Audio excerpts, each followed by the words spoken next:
A emenda modificativa 1/2023 para declarar voto. Velocino S. Senhor presidente, colegas, com certeza sou favorável, as emendas são necessárias, por isso coloquei elas no projeto e agradeço à bancada do PT por ter entendido da importância e a dúvida que a senhora colega vereadora Rose tinha.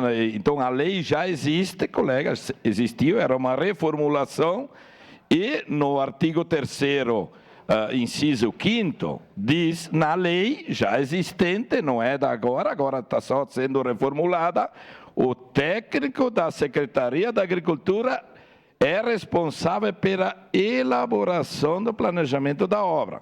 Então, sempre foi, sempre existiu, vereador Xuxa, após a inscrição, o técnico visita a propriedade, ele avalia o caso, ele é responsável. Agora, se aquele agricultor que infligir, vereadora colega Rose, a mais que já aconteceu, por exemplo, vai lá destocar para uma lavoura e o agricultor muitas vezes avança um pouquinho, aí a responsabilidade passa a ser não do técnico. E sempre foi, sempre o técnico teve autonomia, é da autonomia dele. Quando ele não se sentir com autonomia suficiente, leva para o conselho. Eu já ouvi aqui várias colegas Bersan, vários debates aqui de pedido de vistas, porque o conselho não foi ouvido. Me estranha um pouquinho que nesse caso, quando o técnico é responsável, mas o conselho fortalece e o atendimento que importa, se muda um pouco, é complicado isso.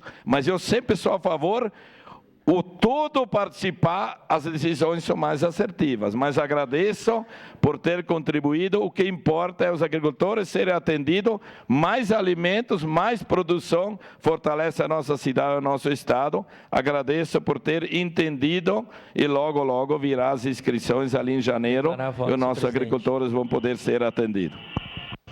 Obrigado. Para declarar voto.